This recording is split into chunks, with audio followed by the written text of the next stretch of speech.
Hi hello welcome back to Shaili's kitchen and blog. ನಾನಿವತ್ತು dhaba style capsicum curry ಮಾಡ್ತಾಯಿದ್ದೀನಿ, ಬನ್ನಿ ನೋಡೋಣ.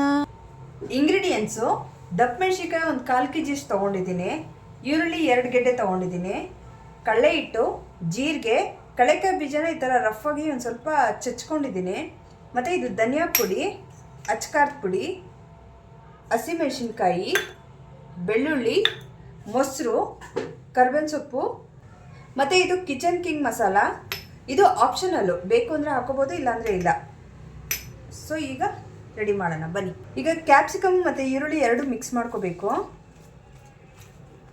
ಈಗ ಇದಕ್ಕೆ ಎಣ್ಣೆ ಹಾಕ್ಕೊಳ್ತಾ ಇದ್ದೀನಿ,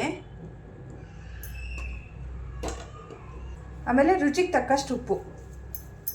ಸೊ ಈಗ ಇದನ್ನೆಲ್ಲ ಮಿಕ್ಸ್ ಮಾಡ್ಕೋಬೇಕು. ಎಲ್ಲ ಕಂಪ್ಲೀಟಾಗಿ ಉಪ್ಪೆಲ್ಲ ಮಿಕ್ಸ್ ಮಾಡಿದ್ದೀನಿ.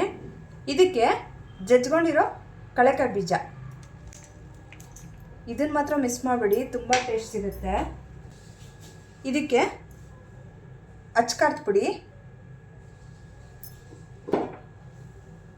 ಧನಿಯಾ ಪುಡಿ, ಆಮೇಲೆ ಇದು ಆಪ್ಷನಲ್ಲು ಕಿಚನ್ ಕಿಂಗ್ ಮಸಾಲ, ಬೇಕಾದರೆ ಹಾಕೋಬೋದು, ಇಲ್ಲಾಂದರೆ ಇಲ್ಲ. ಹಸಿಮೆಣಸಿನ್ಕಾಯಿ ಒಂದು 5 ತೊಗೊಂಡಿದ್ದೀನಿ.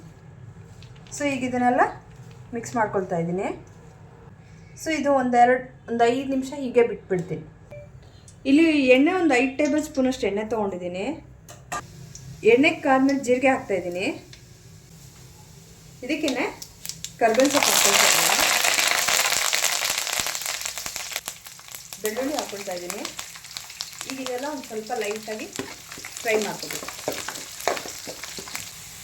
ಈಗ ಇದೆಲ್ಲ ಒಂದು ಸ್ವಲ್ಪ ಲೈಟಾಗಿ ಕಲರ್ ಚೇಂಜ್ ಆಗಿದೆ. ಈಗ ಅದು ನಾವೇನು ಮಿಕ್ಸ್ ಮಾಡ್ಕೊಂಡಿದ್ವಲ್ಲ ಅದನ್ನು ಹಾಕ್ಕೊಳ್ತಾ ಇದ್ದೀವಿ. ಕ್ಯಾಪ್ಸಿಕಮು ಈರುಳ್ಳಿ ಎಲ್ಲ ಹಾಕ್ಕೊಂಡು ಮತ್ತು ಇದನ್ನು ಫ್ರೈ ಮಾಡ್ಕೋಬೇಕು. ಸೊ ಇದೆಲ್ಲ ಬೇಯಬೇಕು. ಇದೇನು ಜಾಸ್ತಿ ಟೈಮ್ ತೊಗೊಳ್ಳಲ್ಲ, ನಮಗೆ ಬೇಗನೆ ಬೇಯುತ್ತೆ. ಈಗ ಇದೊಂದು ಸ್ವಲ್ಪ ಬೇಯಬೇಕು. ಇದೊಂದು ಸ್ವಲ್ಪ ತಟ್ಟೆ ಮುಚ್ಚಿಬಿಡ್ತೀನಿ. ನೋಡಿ, ಈಗ ಇದೆಲ್ಲ ಎಣ್ಣೆ ಬಿಡ್ತಾ ಇದೆ. ಈಗ ಇದು ಬೆಂದಿದೆ. ಸೊ ಈಗ 2 ಟೇಬಲ್ ಸ್ಪೂನಷ್ಟು ಕಡಲೆ ಹಿಟ್ಟು ತೊಗೊಂಡಿದ್ದೀನಿ. ಸೊ ಕಡಲೆ ಹಿಟ್ಟು ಹಾಕಿದ ತಕ್ಷಣ ಹೀಗೆಲ್ಲ ಮಿಕ್ಸ್ ಮಾಡ್ಕೋಬೇಕು. ಸೊ ಇದೆಲ್ಲ ಒಂದು ಸ್ವಲ್ಪ ಮಿಕ್ಸ್ ಮಾಡ್ಕೊಂಡಿದ್ದೀನಿ.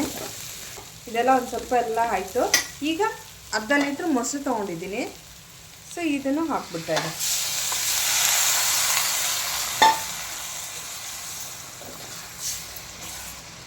ಮೊಸರು ಹಾಕಿದ ತಕ್ಷಣ ಸ್ಟವ್ ಆಫ್ ಮಾಡಿಬಿಡಬೇಕು.